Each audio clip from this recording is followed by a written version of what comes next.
जलियांवाला बाग पंजाब के अमृतसर में स्थित एक सार्वजनिक बगीचा है। ये प्रसिद्ध स्वर्ण मंदिर के बहुत पास है। ये जगह सिर्फ कोई भी पार्क नहीं है, इसका भारत के इतिहास में एक बहुत गहरी और दुखद याद है। ये एक राष्ट्रीय स्मारक बन गया है, एक ऐसी जगह जहां लोग एक काले दिन को याद करने जाते हैं। यहां की जमीन को पवित्र माना जाता है क्योंकि इसमें बहुत बड़े बलिदान की कहानी है। ये हर भारतीय को उस भारी कीमत की याद दिलाता है जो आजादी के लिए चुकाई गई थी। 1919 से पहले ये सिर्फ एक आम खुली जगह थी जो चारों तरफ से इमारतों से घिरी हुई थी। लोग इसका इस्तेमाल सभाओं और एक साधारण रास्ते के लिए करते थे, लेकिन एक घटना ने इसकी पहचान हमेशा के लिए बदल दी। इसे औपनिवेशिक क्रूरता और भारतीय प्रतिरोध की भावना दोनों का प्रतीक बना दिया। ये बगीचा ब्रिटिश शासन से भारत की आजादी की लड़ाई का एक शक्तिशाली प्रतीक है। यहां हुई घटनाओं ने पूरे देश की अंतरात्मा को झकझोर दिया। उन्होंने भारत में ब्रिटिश सरकार के क्रूर स्वभाव को उजागर किया। जलियांवाला बाग की कहानी भारत के हर बच्चे को सिखाई जाती है। ये हमारे पूर्वजों द्वारा झेली गई कठिनाइयों के बारे में एक सबक के रूप में काम करती है। इस जगह पर जाना एक गंभीर अनुभव है। ये आपको आजादी के अर्थ और हमारे अतीत को याद रखने के महत्व पर सोचने पर मजबूर करता है। बगीचे की दीवारें आज भी उस फेटफुल दिन की कहानियां फुसफुसाती हुई लगती हैं। ये सुनिश्चित करती हैं कि शहीदों की याद कभी नहीं भूली जाए। जलियांवाला बाग का ऐतिहासिक महत्व कम करके नहीं आंका जा सकता। ये स्वतंत्रता आंदोलन में एक महत्वपूर्ण मोड़ का प्रतिनिधित्व करता है। नरसंहार से पहले कई भारतीयों को ब्रिटिश न्याय की भावना पर कुछ विश्वास था। उनका मानना था कि याचिकाएं और शांतिपूर्ण अनुरोधों के माध्यम से बदलाव हासिल किया जा सकता है। हालांकि निर्दोष लोगों के ठंडे खून से की गई हत्या ने इस विश्वास को पूरी तरह से तोड़ दिया। इसने पूरे देश में गुस्से और मोहभंग की लहर पैदा कर दी। इस एक घटना ने कई मध्यम नेताओं को ब्रिटिश शासन के प्रति अधिक मुखर और प्रत्यक्ष विरोध के रास्ते पर धकेल दिया। इसने उन जन आंदोलनों की नींव रखी जिनका नेतृत्व बाद में महात्मा गांधी ने किया। आज बाग राष्ट्रीय महत्व के स्मारक के रूप में खड़ा है। ये उन लोगों के लिए एक तीर्थ स्थान है जो खोए हुए निर्दोष जीवन को श्रद्धांजलि देना चाहते हैं। भारत सरकार 1919 की त्रासदी की याद को संरक्षित करने के लिए इसे बनाए रखती है। ये भविष्य की पीढ़ियों को स्वतंत्रता प्राप्त करने में शामिल संघर्षों के बारे में एक निरंतर अनुस्मारक है। बगीचा सिर्फ एक ऐतिहासिक स्थल नहीं है, ये एक क्लासरूम है जहां देशभक्ति, बलिदान और अन्याय के खिलाफ लड़ाई के सबक चुपचाप सिखाए जाते हैं। इसकी दीवारों के भीतर का माहौल इतिहास से भरा हुआ है, जो हर आगंतुक को रुकने और इसकी मिट्टी पर हुई घटनाओं पर विचार करने के लिए प्रेरित करता है। 13 अप्रैल 1919 यह तारीख भारतीय इतिहास में हमेशा के लिए एक काले अध्याय के रूप में दर्ज हो गई। यह दिन बैसाखी का था, जो पंजाब के लिए न केवल एक बड़ा फसल उत्सव था, बल्कि सामाजिक और धार्मिक एकता का प्रतीक भी था। हजारों लोग अमृतसर में एकत्र हुए थे, कुछ मेले के लिए तो कुछ राजनीतिक सभा के लिए। जलियांवाला बाग में लगभग 15,000 से 20,000 लोग जमा थे। इनमें पुरुष, महिलाएं, बच्चे, ग्रामीण और शहरी नागरिक सभी शामिल थे। सभा का उद्देश्य हाल ही में लागू किए गए रॉलेट एक्ट के खिलाफ शांतिपूर्ण विरोध था, जिसने बिना मुकदमे की गिरफ्तारी और नजरबंदी की अनुमति दी थी। रॉलेट एक्ट ने भारतीयों में गहरा असंतोष और भय पैदा कर दिया था। इस कानून के तहत ब्रिटिश सरकार को किसी भी व्यक्ति को बिना आरोप या सुनवाई के अनिश्चितकाल के लिए कैद करने का अधिकार मिल गया था। दो लोकप्रिय राष्ट्रवादी नेता डॉ सैफुद्दीन किचलू और डॉ सत्यपाल को भी इसी कानून के तहत गिरफ्तार कर लिया गया था, जिससे जनता में आक्रोश और बढ़ गया। भीड़ इन गिरफ्तारियों और दमनकारी कानूनों का शांतिपूर्वक विरोध कर रही थी। बगीचे में मौजूद सभी लोग प्रदर्शनकारी नहीं थे। कई ग्रामीण परिवार बैसाखी के उत्सव के लिए आए थे। वे अपने परिवारों के साथ, जिनमें महिलाएं और बच्चे भी थे, बगीचे में आराम कर रहे थे। यह जमावड़ा पूरी तरह शांतिपूर्ण था। अधिकांश लोग आने वाले खतरे से अनजान थे। जलियांवाला बाग एक खुला मैदान था, लेकिन चारों ओर ऊंची ईंट की दीवारों से घिरा हुआ था। इसमें केवल कुछ संकरे प्रवेश द्वार थे, जिनमें से अधिकांश बंद थे या अवरुद्ध थे। मुख्य प्रवेश द्वार ही एकमात्र बड़ा रास्ता था जिससे भीड़ अंदर बाहर जा सकती थी। बगीचे की यह भौगोलिक स्थिति बाद में हुई त्रासदी में निर्णायक साबित हुई। जब खतरा आया तो लोग प्रभावी रूप से फंस गए थे।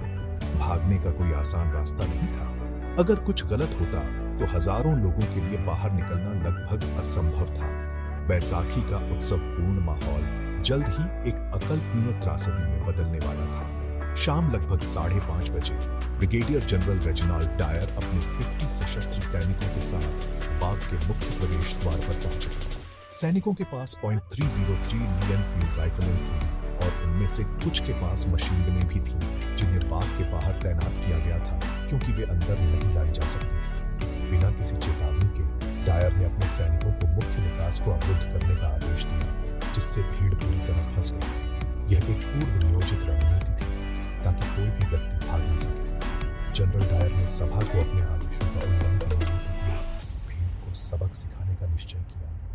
डायर ने बाद में कहा था कि वह पंजाब के लोगों को नैतिक सबक देना चाहता था।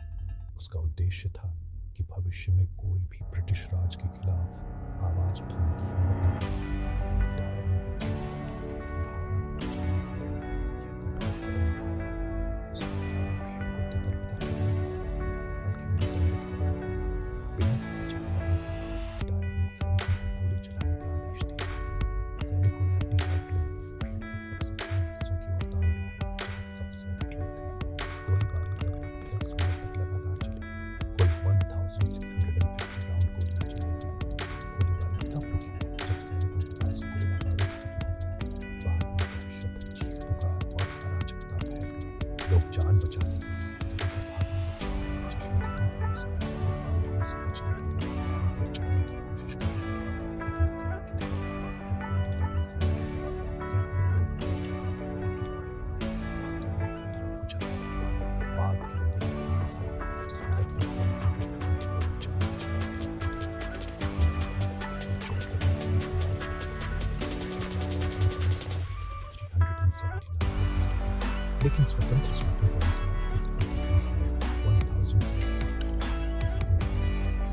यह निहत्थे नागरिकों के खिलाफ अभूतपूर्व क्रूरता और आतंक का दृश्य था। चश्मे के टुकड़ों से बच्चे अपने माओ के शवों के पास गए और घायल लोग पुकार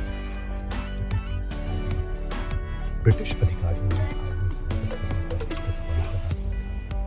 रात भर घायल लोग तड़पते रहे। कई परिवार अपने प्रियजनों को ढूंढते रहे, लेकिन बाग में केवल मौत और सन्नाटा था। जलियांवाला बाग हत्याकांड ने पूरे भारत को झकझोर दिया और स्वतंत्रता संग्राम को नई दिशा दी। यह घटना आज भी मानवता के खिलाफ सबसे बड़े अपराधों में गिनी जाती है। जनरल रेजिनाल्ड डायर इस भयानक कृत्य के पीछे का मुख्य व्यक्ति था। वह उस समय अमृतसर का कार्यवाहक सैन्य कमांडर था। उसने अपनी हरकतों को पूरी तरह स्वीकार किया और कोई पछतावा नहीं दिखाया। जब बाद में ब्रिटिश सरकार द्वारा स्थापित एक आधिकारिक जांच हंटर कमीशन द्वारा पूछताछ की गई तो डायर की गवाही चौंकाने वाली थी।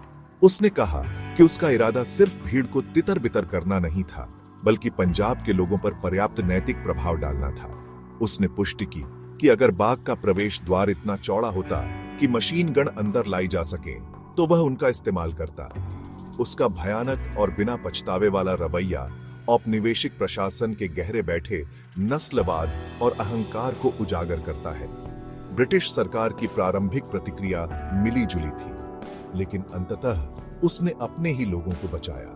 जबकि ब्रिटेन में कुछ अधिकारी इस कृत्य से हॉरिफाइड थे और इसकी निंदा की, भारत में और घर पर ब्रिटिश एस्टैब्लिशमेंट में कई लोगों ने जनरल डायर को एक नायक के रूप में सराहा।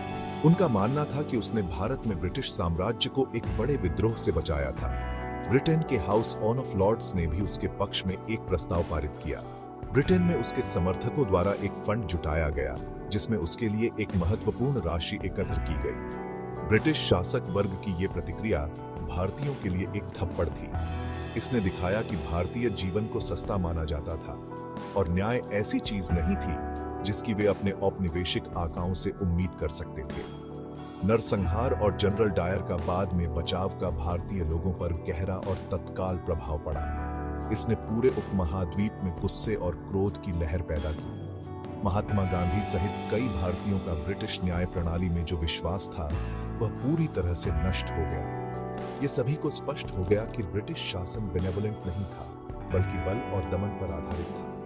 इस घटना ने विभिन्न क्षेत्रों, धर्मों और सामाजिक वर्गों के भारतीयों को अंग्रेजों के विरोध में एकजुट किया। ये सामूहिक ट्रॉमा का एक क्षण था जिसने स्वतंत्रता संग्राम की प्रकृति को बातचीत से जन प्रतिरोध में बदल दिया। इस घटना ने सीधे तौर पर भारतीय स्वतंत्रता आंदोलन को बढ़ावा दिया। महात्मा गांधी, जिन्होंने शुरू में रॉलेट एक्ट के खिलाफ विरोध प्रदर्शनों का आह्वान किया था, हॉरिफाइड थे।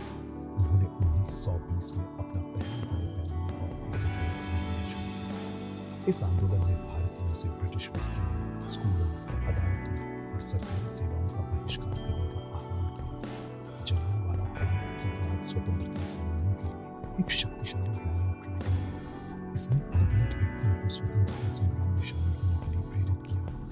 नोबेल पुरस्कार विजेता रविंद्रनाथ टैगोर ने विरोध में अपनी नाइटहुड का त्याग कर दिया, ये कहते हुए कि अब समय आ गया है जब सम्मान के बैज अपमान के उनके इनकॉन्ग्रुअस संदर्भ में हमारी शर्म को ग्लेयरिंग बनाते हैं। इस कृत्य में भारतीय बुद्धिजीवियों द्वारा महसूस किए गए गहरे विश्वासघात का प्रतीक था।